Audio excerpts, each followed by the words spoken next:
porque nos permite estar aquí en esta noche para recibir tu palabra. Te hemos adorado por medio de las alabanzas, ahora queremos que tú hables a tu pueblo. A pesar de mis limitaciones, a pesar de mis pecados con los cuales lucho, yo te ruego, Señor, que tú llegues hasta las profundidades del alma de cada uno de los que aquí estamos y podamos salir de aquí edificados. Gracias, Padre, en el nombre de Jesús. Amén. Cuando vamos a las Escrituras, y yo voy a pedir que abran sus Biblias o enciendan sus Biblias y nosotros veamos algunos textos bíblicos. Si nosotros estamos hablando del hombre restaurado, es porque el hombre en algún momento estaba caído. Y si el hombre en algún momento estaba caído, es porque en algún momento también el hombre no estaba caído. Estaba lo que yo llamo un hombre perfecto. Y cuando nosotros vamos a la palabra de Dios, nos vamos a encontrar con esos tres estados. El hombre perfecto, el hombre caído y el hombre restaurado. Cuando nosotros vamos al matrimonio, nos vamos a dar cuenta de esos tres estados del matrimonio. El matrimonio perfecto, el matrimonio caído y el matrimonio restaurado. Y así nosotros podemos verlo en distintos tópicos de la vida. Pero en este caso nos vamos a concentrar en esos tres estados del hombre y vamos a ver en esta primera sesión que me toca el hombre caído y sus consecuencias. Y luego en la segunda sesión vamos a ver el hombre restaurado y su relación con Dios. Vamos a la Escritura y nos vamos a dar cuenta del hombre perfecto. Primero, hombre perfecto como imagen y semejanza de Dios. Cuando nosotros estamos hablando de imagen y semejanza, no podemos pensar de que estamos hablando de algo físico, de algo tangible que se puede tocar, porque Dios no es como nosotros, finitos, limitados al espacio, al tiempo, al cuerpo. Dios es un ser eterno que convive en la absoluta perfección de su ser desde una eternidad pasada hacia una eternidad futura. Entonces no podemos pensar que la imagen y semejanza que nosotros tenemos con Dios es en esos términos. Cuando hablamos de imagen y semejanza, estamos hablando de dos términos que más o menos son términos parecidos o sinónimos, pero en resumida cuenta, estamos hablando de que nosotros tenemos los atributos comunicables para nosotros relacionarnos con Dios. Podemos decir que nosotros nos diferenciamos de los animales en que nosotros tenemos conciencia. Los animales actúan por instintos, pero nosotros actuamos por conciencia. Nosotros tenemos un razonamiento que los animales no tienen. Entonces, en eso nosotros tenemos esa imagen y semejanza con Dios. También significa que nosotros tenemos una responsabilidad ante Dios. Vamos a tener que dar cuenta de lo bueno, de lo malo que nosotros hacemos, de lo bueno que dejamos de hacer, de lo malo que pensamos. Vamos a tener que dar cuenta a Dios por todas estas cosas. Entonces, ¿por qué? Porque tenemos una responsabilidad. También imagen y semejanza significa que tenemos una dignidad que nos coloca por encima de los demás seres vivos, por el resto de la creación. Y significa que también tenemos una moralidad. Entonces, el hombre perfecto se deleitaba en ser una imagen y semejanza de Dios. Génesis capítulo 1, versículo 26 al 28. Entonces dijo Dios, hagamos al hombre a nuestra imagen, conforme a nuestra semejanza. Y señoré en los peces del mar, en las aves de los cielos, en las bestias, en toda tierra y en todo animal que se arrastra sobre la tierra. Y creó Dios al hombre a su imagen y semejanza. Dios lo creó, varón y hembra lo creó, y los bendijo Dios y les dijo, fructificad y multiplicaos, llenad la tierra y sojuzgadla. Y señoread en los peces del mar, en las aves de los cielos y en todas las bestias que se mueven. El hombre, como imagen y semejanza, aquí estaba. Cuando nosotros nos acercamos al libro de Génesis, en el primer capítulo, nos vamos a dar cuenta que es muy parecido al segundo capítulo, y el que no entiende bien la cronología del Génesis como que tiende a confundirse. Para explicarlo de la manera más simple posible, Génesis capítulo 1 son los headlines, los titulares, y Génesis capítulo 2 nos da entonces algunos detalles de la creación que nosotros vemos a modo general en el capítulo 1.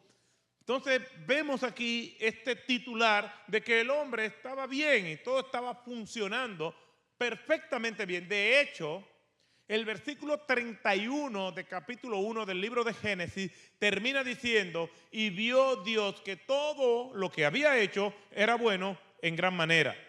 Cuando nosotros vamos entonces a ese hombre perfecto en su rol de esposo, también es igual. Era todo marchando conforme al plan de Dios. Y nosotros nos encontramos en Génesis capítulo 2, versículo 21 al 25, con esta narración maravillosa. Entonces Jehová Dios hizo caer sueño profundo sobre Adán, y mientras éste dormía, tomó una de sus costillas y cerró la carne en su lugar. Y de la costilla que Jehová Dios tomó del hombre, hizo también una mujer y la trajo al hombre. Dijo entonces Adán: esto es ahora hueso de mis huesos y carne de mi carne. Esta será llamada varona, porque del varón fue tomada. Y dice el versículo 24: por tanto dejará el hombre a su padre y a su madre, y se unirá a su mujer, y serán una sola carne. Y ambos estaban desnudos, Adán y su mujer, y no se avergonzaban. Esto es el hombre perfecto. Adán y Eva, allí en el Edén, en ese espacio que Dios creó para que ellos fueran los mayordomos de aquel lugar. Note algo, que cuando Dios va a crear a la mujer, Dios no le pregunta a Adán cómo tú la quieres. De hecho, el conocimiento que nosotros podamos tener para decidirnos por algo normalmente es un conocimiento referenciado. Es decir, yo quiero algo de esto, o porque yo lo viví y me gustó, o porque yo lo vi y me llamó la atención, o porque tengo una idea somera. Imagínese si Adán comienza a decirle a Dios cómo él quiere su mujer. ¿En qué Adán se iba a inspirar? Bueno, me gustaría una con el cuello como una jirafa, con el cuerpecito como un hipopótamo, con la carita como una mona. Esa iba a ser la referencia, porque era lo que Adán tenía conocimiento. Y él veía que la mona estaba con el mono, que la vaca estaba con el toro, el pobrecito, y así sucesivamente. Pero Dios no consulta a Adán. Dios le da a Adán lo que él entiende que Adán necesita. Yo veo a los solteros. ¿Cuántos solteros hay aquí? Levánteme su mano. Y quieren casarse, ¿verdad? No, porque yo pregunto, porque puede ser que no quieran casarse. Se sufre más. Yo estoy soltero, soltero no, sin mi esposa, desde ayer, hoy, el domingo, pero el domingo en la noche nos vemos. ¿Ya? No tengo por qué contarle más. Entonces, yo me encuentro con solteros, y hace unos años me encontré con un muchacho que yo vi en una iglesia en algún lugar del planeta Tierra, porque siempre comienzan a sacar cuentas, y ¿será fulano? No, en algún lugar del planeta Tierra. Y después volví a verlo y todavía permanecía soltero. Y como esta es una conferencia para hombres, y creo que el tema de la búsqueda de la compañera también está lacerado por el pecado, yo le pregunté a él: ¿y qué pasa que todavía? Ya, me dice: no, pastor, todavía, pero estamos orando. Yo tengo una serie de requisitos de cómo debe ser esa mujer que Dios tiene para mí. Y yo le miro la edad, lo observo, lo observé, y le digo, yo no creo como que tú tengas mucho tiempo para requisitos, pero déjame verlo. Y entonces él me dice, aquí están, que sea cristiana. Digo, gloria a Dios, sí, comenzaste bien, tiene que ser cristiana. En segundo lugar, que ame la obra misionera. Yo le dije, mira, yo prefiero que me ame a mí y que después que nos casemos, yo me encargo de que hable la obra misionera, pero está bien, está bien. Y en tercer lugar, él dijo que me guste. Ahí estaba el problema. ¿Cuál es nuestro marco de referencia para que algo nos guste? En la creación perfecta de Dios no existía lo bonito ni lo feo. Existía lo malo y lo bueno.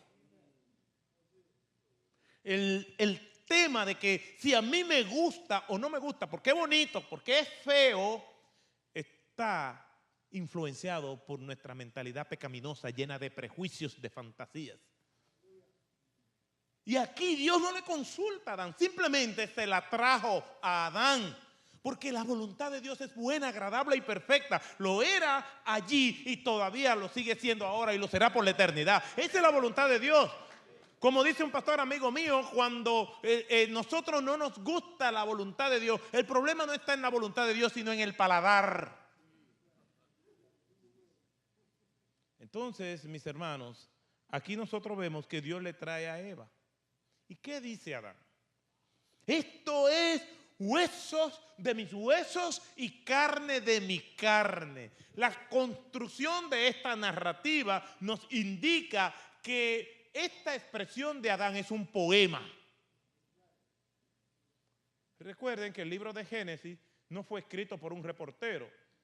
O sea, bueno, ahora Dios está creando los cielos y la tierra y ahora va a crear las plantas y ahora hizo la luz. No, nada de eso. Este libro circuló como muchos libros mediante la tradición oral. El Espíritu Santo lo preserva y en su momento Moisés viene y organiza todo esto. Pero esto es un poema. Porque un hombre enamorado es un poeta. Un poeta a carta cabal. Yo le he escrito poesías a mi esposa. Algunas se pueden publicar, otras no, pero se las escribo. Algunos, ella las recibe y digo, ¿te gustó? Y dice, ay, gracias, mi amor. No me dice si le gustó, me dice gracias. Y yo entiendo ese lenguaje. Pero esto es un poema. Un poema un poco raro porque él está diciendo huesos de mis huesos y carne de mi carne. Pues es un poema.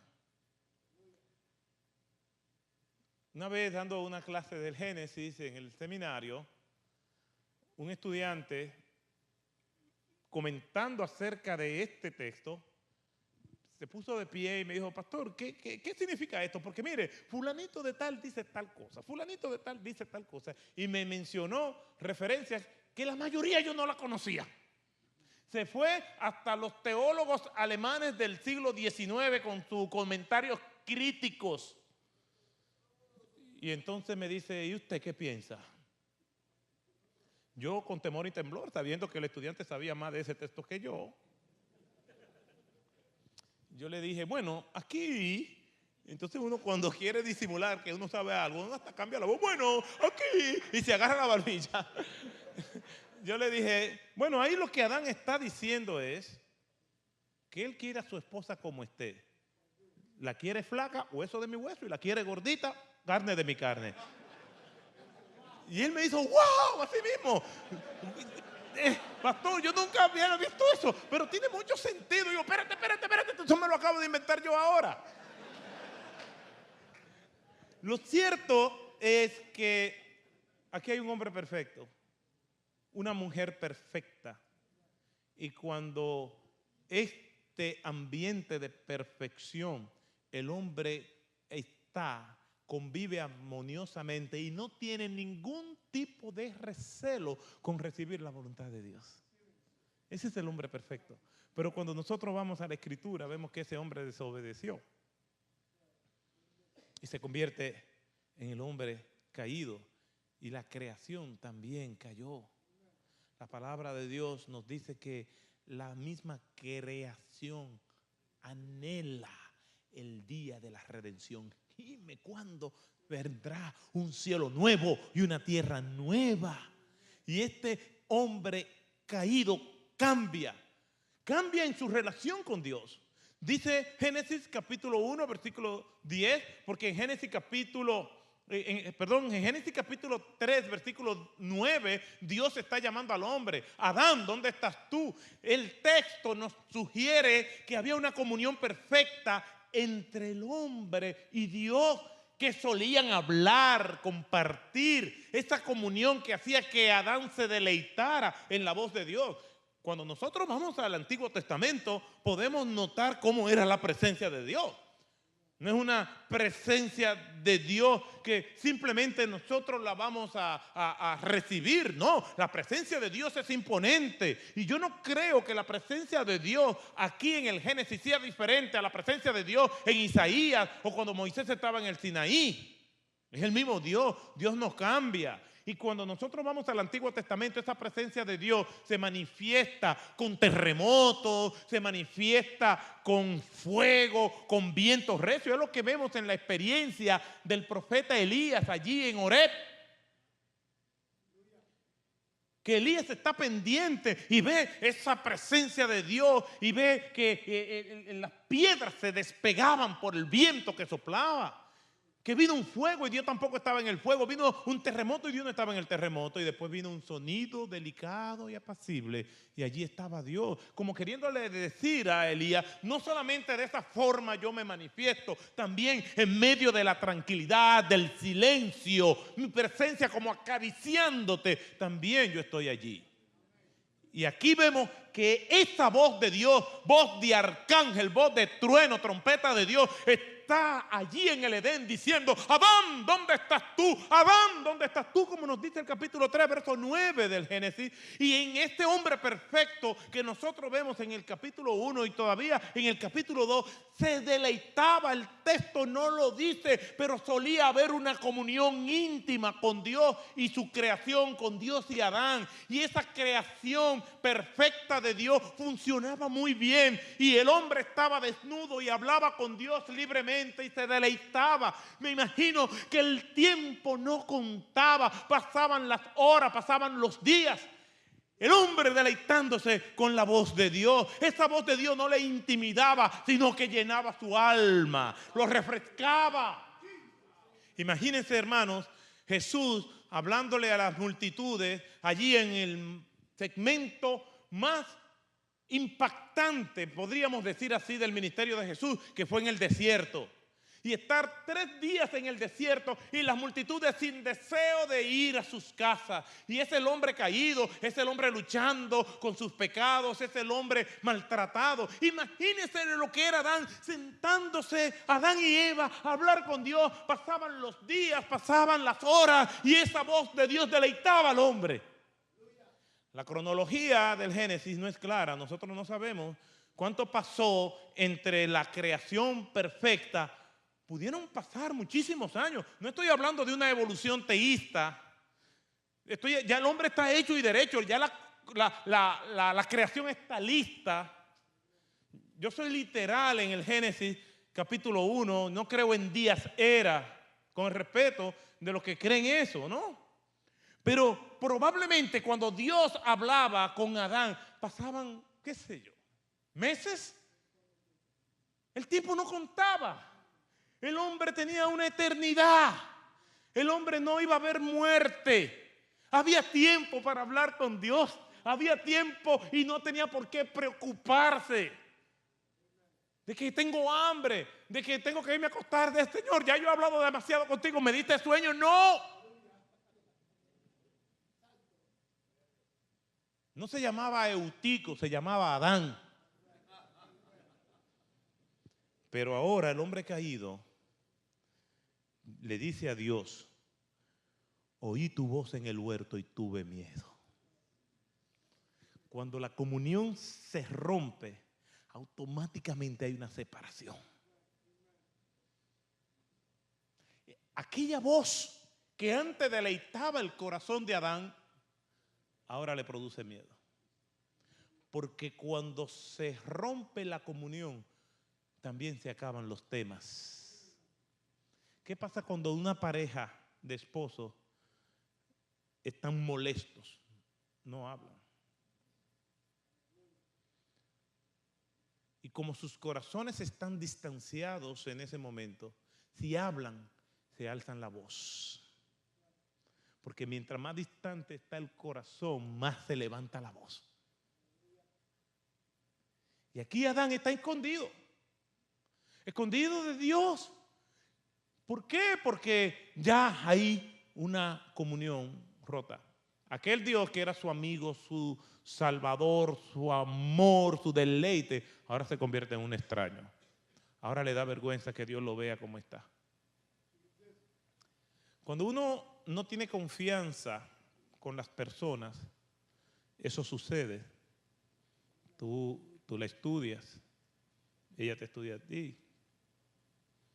Yo soy pastor de muchos años, ya tengo más de 25 años en el ministerio y a veces, antes más que ahora, lo sigo haciendo. Yo visito hermanos, yo voy a hospitales, yo visito cárceles, no importa el tamaño que la iglesia tenga.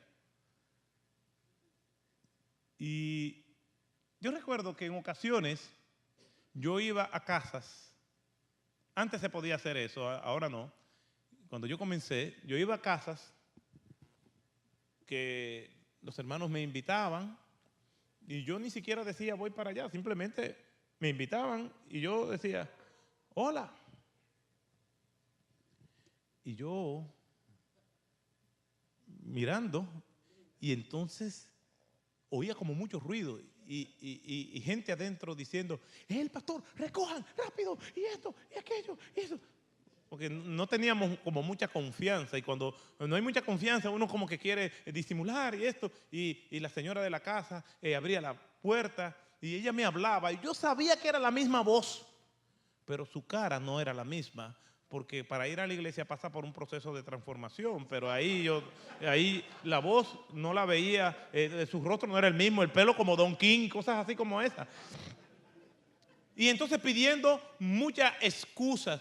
El pastor y el esposo, oh pastor, disculpe, mire que pensábamos, porque no hay comunión, no hay confianza, y cuando no hay confianza uno quiere guardar ciertas apariencias. Por el contrario, también visito personas que sí tengo mucha confianza. Hola. Ah, pastor, sí, está bien antes. Entre. Yo entro y la casa está que parece una zona de desastre. Parece que están esperando que pase FEMA por allá, no sé. Y entonces camino, abriéndome paso, y allí está el señor de la casa. Oh, pastor, ¿cómo está usted? Dios la bendiga. Y yo, porque hay confianza. Pase para acá, aquí estamos comiendo, ¿quiere? Por prueba, y me da del mismo plato de él. Porque cuando hay confianza y una comunión estrecha, nos presentamos tal cual somos. Aquí, Adán ve a Dios como un extraño. Ese es el hombre caído. Entonces nos vemos con el hombre perfecto, el hombre caído y el hombre restaurado, que somos todos aquellos que ya hemos venido a Cristo, reconociendo nuestros pecados y reconociendo que nosotros le necesitábamos urgentemente en nuestras vidas.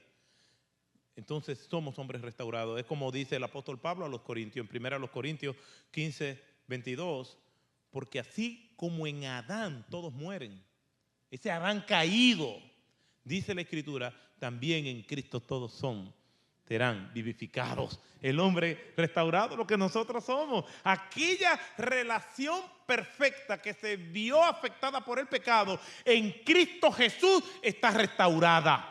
Y todos aquellos que abrazan a Cristo como el Señor y Salvador de sus vidas, también están restaurados. Me encanta cómo J.I. Packer habla de esa relación con Dios y de ese resumen evangélico de la Escritura. Y él dice lo siguiente: cuando Adán y Eva pecaron, y es un maravilloso resumen del Evangelio, él dice, la humanidad y la tierra quedaron bajo el dominio de Satanás y sufrieron las consecuencias de su rebeldía.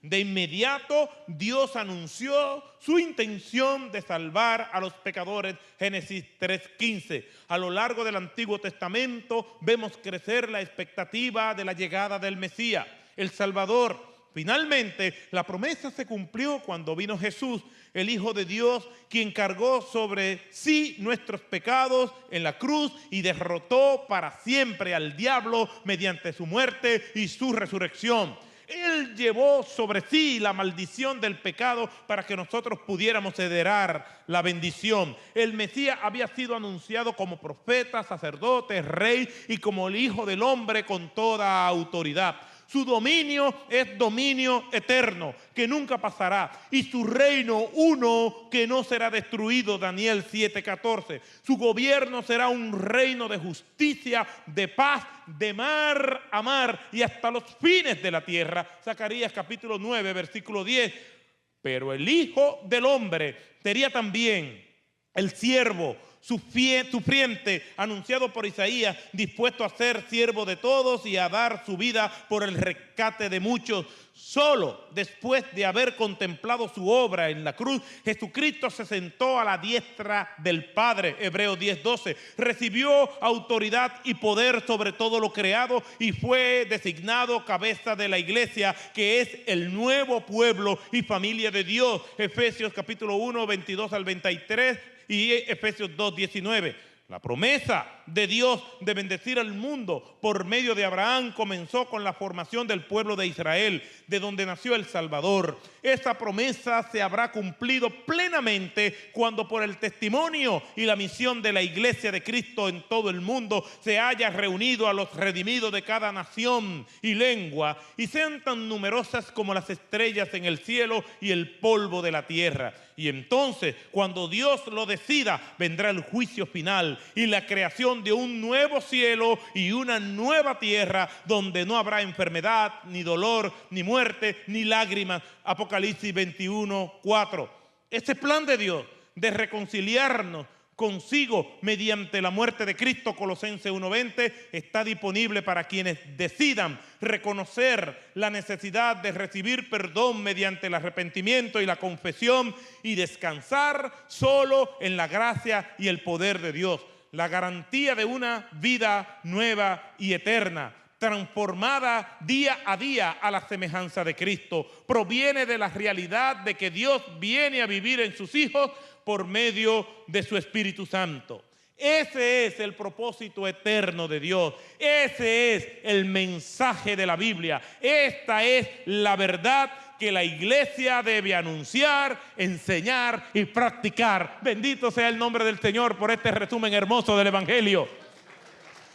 Estamos aquí para hablar del hombre restaurado, pero como hemos visto, el hombre cayó, y para poder entender que el hombre debe ser restaurado y que tiene que ser restaurado, tiene que entender primero que este hombre nació siendo pecador, alejado de Cristo.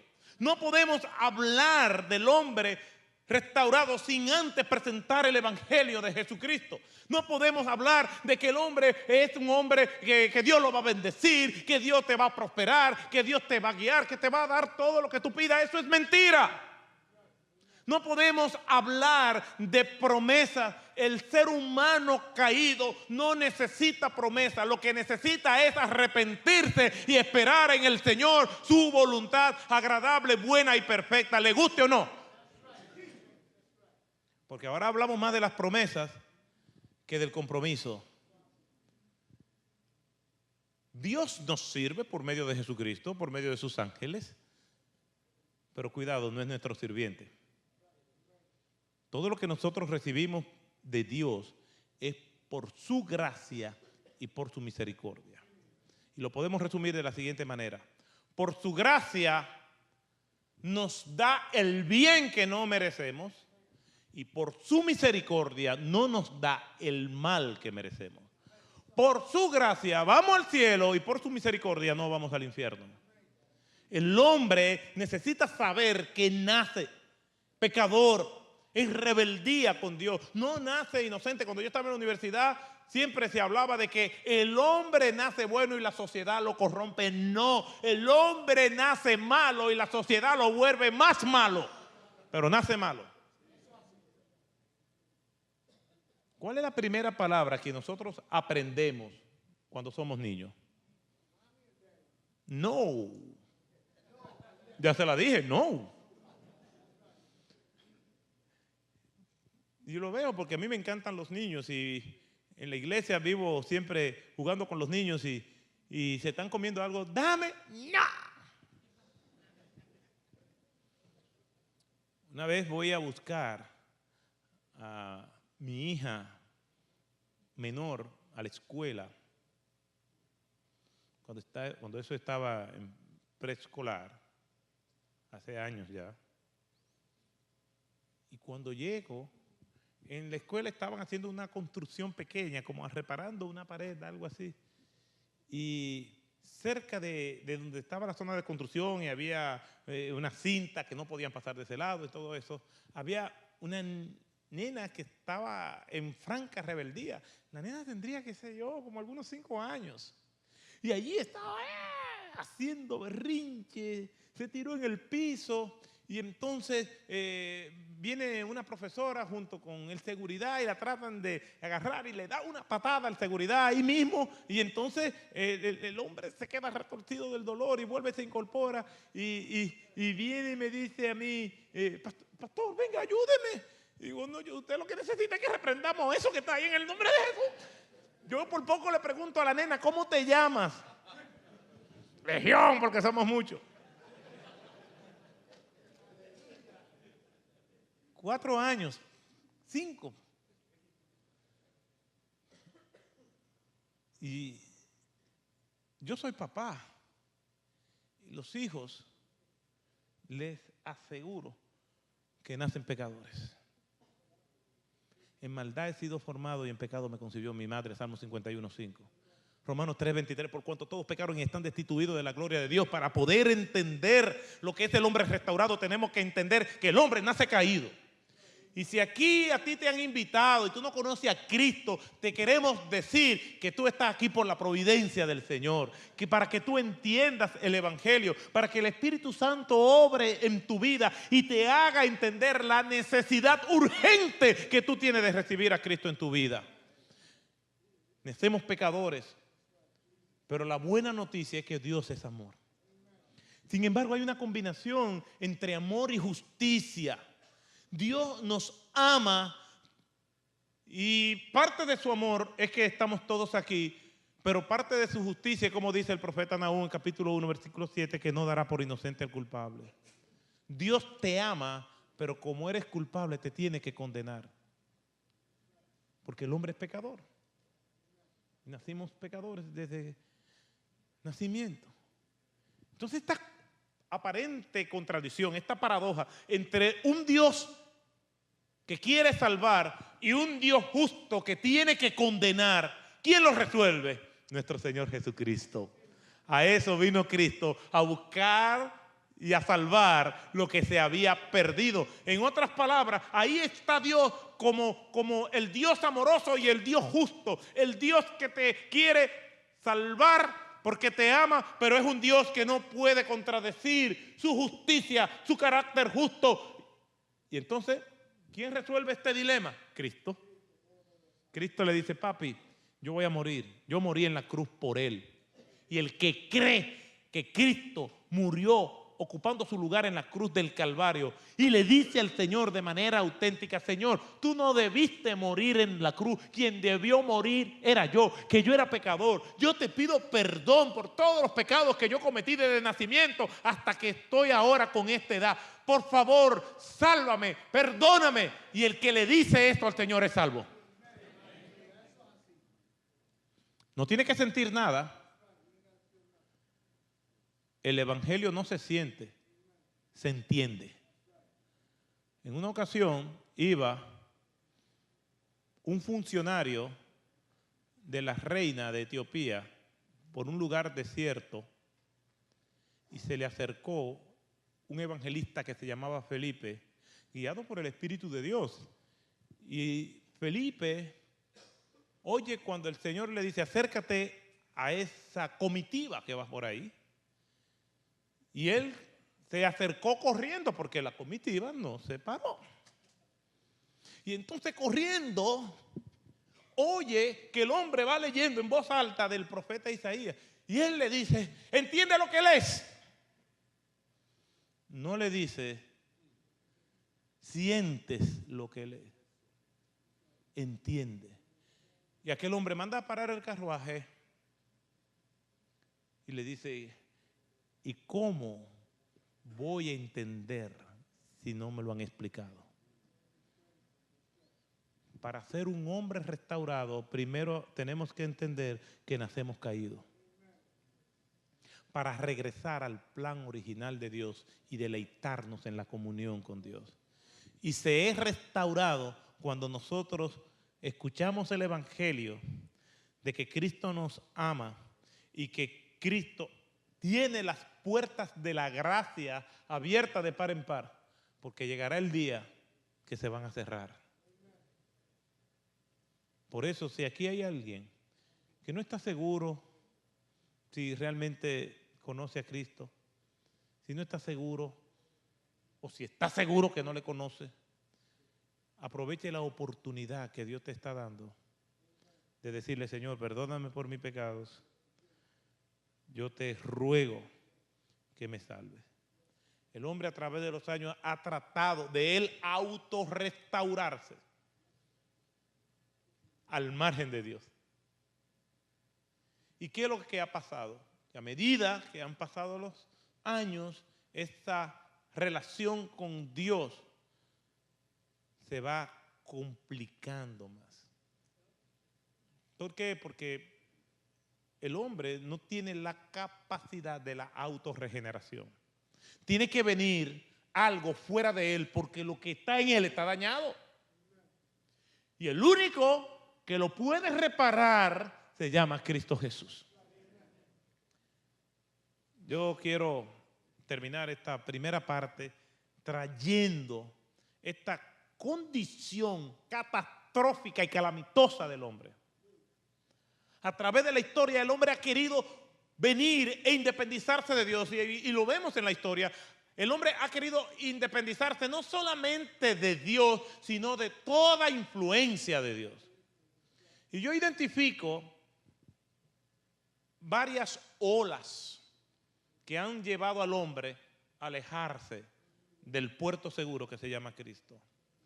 Esa iglesia del primer, segundo y parte del tercer siglo fue una iglesia pobre, perseguida y prohibida, pero ha sido la iglesia más poderosa de la tierra, de la historia. La iglesia, mientras más pobre, perseguida y prohibida fue, más poderosa fue. Luego la iglesia, con su pobreza, con toda su ilegalidad y con toda la persecución que sufrieron, estremecieron las puertas del Imperio Romano. Y todavía es motivo de discusión si Constantino realmente se convirtió o fue una maniobra política. No nos vamos a meter ahí. Pero lo cierto es que en el año 313, Constantino, mediante lo que se conoce como el Edicto de Milán, pues despenaliza el cristianismo y este se vuelve legal. El cristianismo entonces, a mi modo de ver, comenzó llegando a un tope, comenzó a declinar. En el año 385, el emperador Teodosio hace el cristianismo la religión oficial del Imperio Romano. La iglesia, con mucho poder terrenal, comenzó a perder el poder celestial. La iglesia que antes, mediante la persecución, era una iglesia misionera, ahora la iglesia deja de ser misionera. La iglesia que antes era prohibida, pero germinaba la semilla del evangelio mediante el abono de la sangre de los mártires. Y la iglesia entra en un letargo por casi 1000 años, primera ola del declive y de la pendiente peligrosa por la cual la iglesia fue atacada fue esa iglesia poderosa terrenalmente de la Edad Media. Después viene la época de la Reforma y principalmente en el norte de Europa, pues el evangelio fue un fuego abrasador que llenó de la gloria del Señor todos esos pueblos. Pero después viene la segunda embestida contra la iglesia y es lo que pienso, ¿no? Fue el movimiento de la Ilustración. El movimiento de la Ilustración creía que el ser humano iba a ser un ser humano próspero, de bienestar, alejado de toda influencia de Dios. Ellos veían las guerras del pasado, las hambrunas, las injusticias, las desigualdades, y ellos llegaron a la conclusión, como lo decía Voltaire, como lo decían todos esos ilustradores, que era porque el hombre no tenía educación, que si al hombre se le educaba bien, que si el hombre se formaba bien, si el hombre aprendía a leer y a escribir, si el hombre se formaba con las mejores universidades, en los mejores maestros, pues el hombre por la educación iba a ser un hombre totalmente diferente. George Steiner, un hombre que no es cristiano, pero con mucha luz, dijo lo siguiente acerca de ese pensamiento y esa utopía de los ilustradores, y lo cito: en la Ilustración, convencido de que con una cultura laica, secularizada, desaparecerían las violencias y las matanzas que trajeron consigo el fanatismo religioso, las prácticas inquisitoriales y las guerras de religión. Ellos pensaban eso. Pero la muerte, entre comillas, de Dios no significó el advenimiento del paraíso a la tierra, sino más bien el infierno, ya descrito en la pesadilla dantesca de la Divina Comedia o en los palacios y cámaras del placer y tortura del Marqués de Sade. El mundo, entre comillas, liberado de Dios, poco a poco fue siendo dominado por el diablo, el espíritu del mal, la crueldad, la destrucción, lo que alcanzaría su paradigma más alto con las carnicerías de las conflagraciones mundiales, los hornos crematorios nazis, los gulags soviéticos. Con este cataclismo acabó la cultura y vino lo que yo llamo una postcultura. Eso lo dice George Steiner en su libro El Castillo del Barba Azul. En otras palabras, lo que él está diciendo es que ese hombre, en búsqueda de un hombre restaurado, pero por el propio esfuerzo humano, fracasó.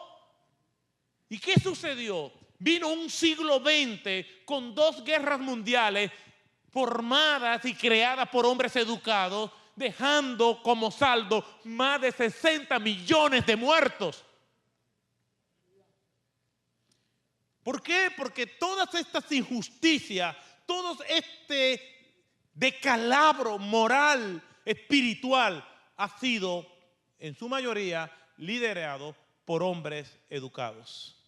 Las grandes crisis mundiales vienen por las personas que están en las élites de poder mediante los organismos de transformación ideológica que son las universidades, diciéndole al ser humano: te vamos a construir de nuevo y hay una nueva esperanza para este mundo, pero al margen de Dios. El hombre caído ha tratado por mucho esfuerzo autorregenerarse, autorrestaurarse, y no ha podido ni nunca podrá, porque el único que puede reparar esto es el que él vive y reina para siempre, nuestro Señor Jesucristo.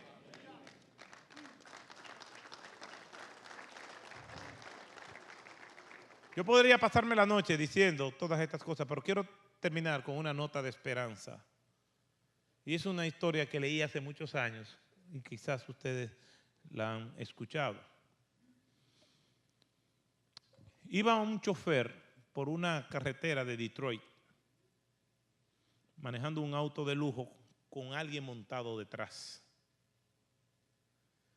Y iban por esa carretera solitaria y cuando va conduciendo notan que hay un individuo que está luchando por hacer andar el vehículo que está quedado en la carretera.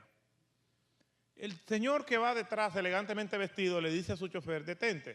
Y él se desmonta y ve que aquel hombre está lleno de grasa, sucio, sudado, frustrado. ¿Qué le pasó? Tengo horas tratando de echar a andar este vehículo. Eran esos vehículos que se le colocaba una palanca y se le daba maniguetas, que algunos de ustedes recuerdan muy bien.